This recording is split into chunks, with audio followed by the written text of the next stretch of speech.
2026 നിയമസഭാ തെരഞ്ഞെടുപ്പിനെ കുറിച്ച് അമിതമായ ആത്മവിശ്വാസം പ്രവർത്തകർക്ക് പാടില്ലെന്ന് പറഞ്ഞത് CPM അഖിലേന്ത്യാ ജനറൽ സെക്രട്ടറി MA ബേബി. അമിതമായ ആത്മവിശ്വാസം അപകടം വരുത്തിവെക്കുമെന്നും കൃത്യമായി പ്രചരണത്തിൽ സജീവമാകാനും അദ്ദേഹം ഉപദേശിച്ചു. അതിനർത്ഥം CPM ശുഭാപ്തി വിശ്വാസത്തിലാണ്, LDF ശുഭാപ്തി വിശ്വാസത്തിലാണ്. അതേസമയം UDFനെ സംബന്ധിച്ചിടത്തോളം ചങ്കിടിപ്പ് ഏറുകയാണ്.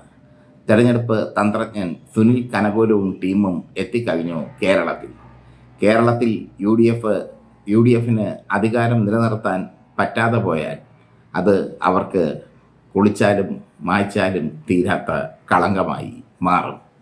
VD സതീശനും രമേശ് ചെന്നിത്തലയും ഒക്കെ ഒരു കോണിൽ ഒതുങ്ങേണ്ട അവസ്ഥ വരും. എന്തായാലും UDF അധികാരം പിടിക്കില്ല എന്നുള്ളതിന് 5 കാരണങ്ങൾ പൊളിറ്റിക്സ് കേരള ചൂണ്ടിക്കാണിക്കുന്നു. അതിൽ ഒന്നാമത്തെ കാരണം ഇളകുന്ന കോട്ടകളാണ്. UDFൻ്റെ കോട്ടകൾ ഇളകി തുടങ്ങി. UDFൻ്റെ എറണാകുളം കോട്ടയും വയനാട് കോട്ടയും ഒക്കെ ഇളകി തുടങ്ങി. എറണാകുളത്ത് മികച്ച മുന്നേറ്റം കാഴ്ചവെക്കാൻ LDF ശ്രമിക്കുന്നു. വയനാട്ടിൽ പല തരത്തിലുള്ള ഗ്രൂപ്പ് വഴക്കുകൾ UDFനെ അസ്വസ്ഥമാക്കുന്നു. ഇങ്ങനെ UDFന് ശക്തമായ മേൽക്കൈയുള്ള, കോൺഗ്രസിന് മേൽക്കൈയുള്ള എറണാകുളം കോട്ടയും വയനാട് കോട്ടയും ഇളകി തുടങ്ങി. മുസ്ലിം ലീഗ് കോട്ടകളിലും CPM ആഞ്ഞ് കയറുകയാണ് എന്നുള്ളതാണ് ഏറ്റവും ഒടുവിൽ പൊളിറ്റിക്സ് കേരളയ്ക്ക് കിട്ടുന്ന വിവരം. ഇനി രണ്ടാമത്തെ കാരണം, എക്കാലവും UDFനോടൊപ്പം നിന്ന NSS വോട്ടുകൾ ഇത്തവണ UDFന് ലഭിക്കില്ല. NSS വോട്ടുകൾ ശരിദൂരത്തിലേക്ക് പോയിരിക്കുന്നു. അതായത് LDFൻ്റെ ശരിദൂരത്തിലേക്ക്. NSS വോട്ടുകൾ വളരെ നിർണായക ഘടകമായി മാറും അടുത്ത തെരഞ്ഞെടുപ്പിൽ. NSSൻ്റെയും SNDPയുടെയും വോട്ടുകൾ, പ്രത്യേകിച്ച് NSSൻ്റെ വോട്ടുകൾ. സുകുമാരൻ നായർ കൃത്യമായി പറഞ്ഞു കഴിഞ്ഞു, NSS വോട്ടുകൾ CPMനാണെന്ന്, LDFനാണെന്ന്. മൂന്നാമത്തെ കാരണം, UDF കോട്ടകൾ തകരുമ്പോൾ അവിടെ BJP പിടിക്കുന്ന വോട്ടുകളാണ്. BJP എത്ര വോട്ട് പിടിക്കും എന്നതിനെ ആശ്രയിച്ചായിരിക്കും UDFൻ്റെ വിജയവും പരാജയവും. BJPയുടെ കുതിപ്പ് തളർത്തുന്നത് UDFനെയാണ്, LDFനെയല്ല.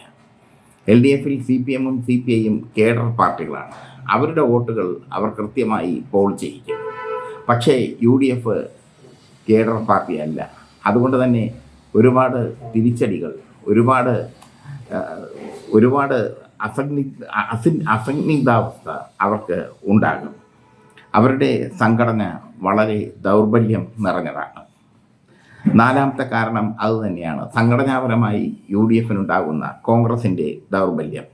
ബൂത്ത് കമ്മിറ്റി മുതൽ അങ്ങോട്ട് നിർജീവമാണ് കോൺഗ്രസിൻ്റെ അവസ്ഥ. വളരെ നിർജീവമായി കോൺഗ്രസ് നിൽക്കുന്നു.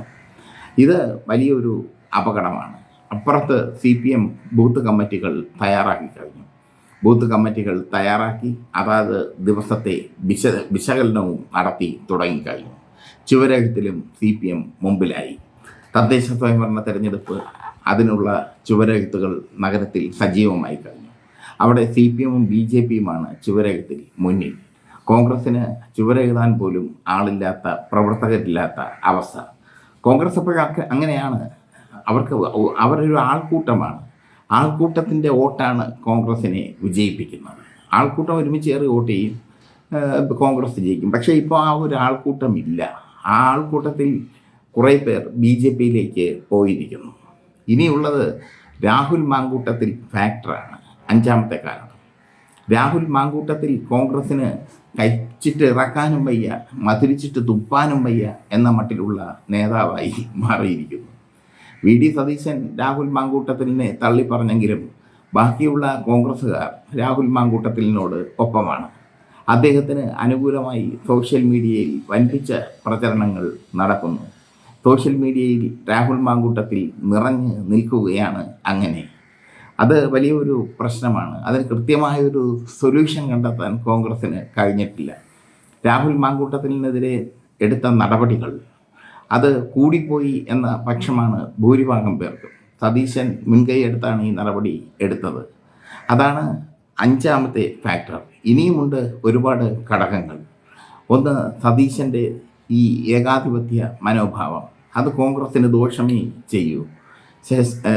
സതീശൻ കെ സുധാകരനെ KPCC അധ്യക്ഷ സ്ഥാനത്ത് നിന്ന് മാറ്റി പകരം സണ്ണി ജോസഫിനെ കൊണ്ടുവന്നു. കെ സുധാകരൻ ഒരുമാതിരി കോൺഗ്രസിനെ കൊണ്ടുപോയിക്കൊണ്ടിരിക്കുകയായിരുന്നു. പക്ഷേ സതീശനും കെ സുധാകരനും തമ്മിലുള്ള യുദ്ധം അത് അപകടകരമായി മാറി. അങ്ങനെ സതീശൻ എടുക്കുന്ന തീരുമാനങ്ങൾ, വെട്ടൊന്ന് മുറി രണ്ട് എന്ന തീരുമാനം, അതൊരു പക്വതയില്ലാത്ത കോൺഗ്രസ് നേതാവിൻ്റെ തീരുമാനമാണ്. ഇങ്ങനെ പല ഘടകങ്ങൾ ഒത്തുവരുന്നുണ്ട് കോൺഗ്രസ്സിന് എതിരെ.